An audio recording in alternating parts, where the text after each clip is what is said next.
Vanilla milkshake with Cadbury. ફટાફટ બની જતું આ મિલ્કશેક નાના પણ બનાવી શકે છે અને બહુ સરસ રીતે.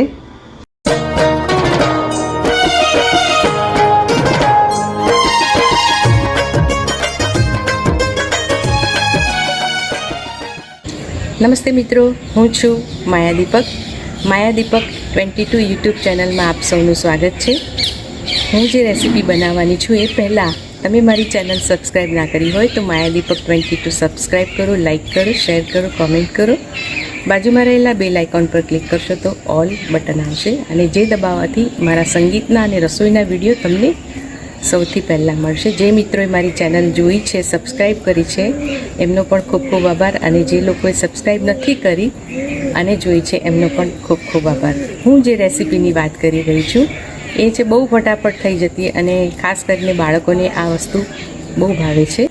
Vanilla milkshake with Cadbury. અને આ બધી જ વસ્તુ આપણા ઘરમાં હોય છે અને જ્યારે પણ કંઈ ભૂખ લાગી હોય તો આ એક ગ્લાસ ભરીને પી જાઓ તો તમને બીજું કંઈ ખાવાનું મન ના થાય અને બહુ ફટાફટ આ બની જતી હોય છે. તો શરૂ કરીએ. Vanilla shake with Cadbury. મેં એના માટે અહીંયા ફૂલ ફેટનું દૂધ લીધું છે. તમારે જે ગ્લાસમાં બનાવવાનું હોય એ પ્રમાણે માપી દેવાનું છે. મેં આવો એક કપ લીધો છે, એ ફૂલ ભરીને આ દૂધ લીધું છે. ગરમ કરવા એને મૂકીએ છીએ. હું એમાં અડધી ચમચી આખી સાકર હોય એની મેં ખાંડ કરેલી છે એ નાખું છું. તમે ચામાં આપણે જે ક્રિસ્ટલ ખાંડ આવે છે એ પણ ઉમેરી શકો છો ને ગોળ અથવા ગોળનો પાવડર પણ ઉમેરી શકો છો. આને ગરમ કરીએ. એક ચમચી મેં કોર્નફ્લોર લીધો છે, એમાં થોડુંક દૂધ ઉમેરીશું. સહેજ હુંફાળું દૂધ લેવાનું છે, એ ઉમેરીએ અને એને મિક્સ કરી લઈએ છીએ. એને મેં આવી રીતે ઓગાળી લીધું છે. દૂધ ઉકળી ગયું છે, એમાં કોર્નફ્લોર વાળું દૂધ કરેલું એ ઉમેરી દઈએ છીએ. હલાવતા રહીએ છીએ. ઉપર મલાઈ ના મળે એનું ધ્યાન રાખવાનું છે. નીચે ચોંટે નહીં એ પણ ખાસ જોવાનું છે.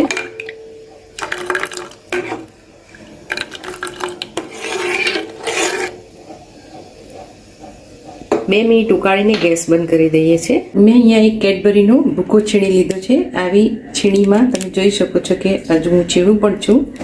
ઝીણો ભૂકો કરી લેવાનો. તમને બહુ વાર હોય તો ભૂકો કરી અને ફ્રીજમાં મૂકી દેવાનો. જો બહાર રાખશો તો ભૂકો એકદમ સરસ નહીં લાગે અને ચોંટી જશે. તો આને ફ્રીજમાં મૂકી દઈએ છીએ. દૂધ ઠંડુ થઈ ગયું છે, એમાં 2 ટીપા વેનીલા એસેન્સ ઉમેરી દઈએ છીએ. સર્વિંગ માટે મેં આવી રીતે નીચે રકાબી છે ને ઉપર કપ છે. સૌથી પહેલાં કેડબરીનો જે ભૂકો કરેલો એ નાખી દઈએ છીએ, છીણીને લીધેલો.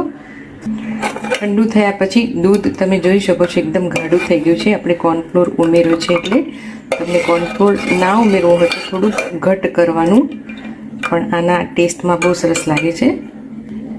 તો એમાં અડધું ઉમેરી દઈએ છીએ. ફરી ઉપર કેડબરીનો ભૂકો, ઉપર વેનીલા આઈસ્ક્રીમ ઉમેરીએ છીએ. મેં ઉપર પણ આવી રીતે કેડબરી પાથરી દીધી છે. તો રેડી છે vanilla shake with Cadbury and vanilla ice cream. બહુ જ સરસ થાય છે. બાળકો મોટાને બધાને ખૂબ જ ગમે છે. તો તમે બનાવજો, બહુ સરસ થાય છે અને એકદમ ફટાફટ થઈ જાય છે. તમે આ વિડીયો જોયો બદલ આપ સૌનો ખૂબ ખૂબ આભાર. ફરીથી મળીશું રેસીપીના એક નવતર પ્રયોગ સાથે. Thank you for watching. Enjoy.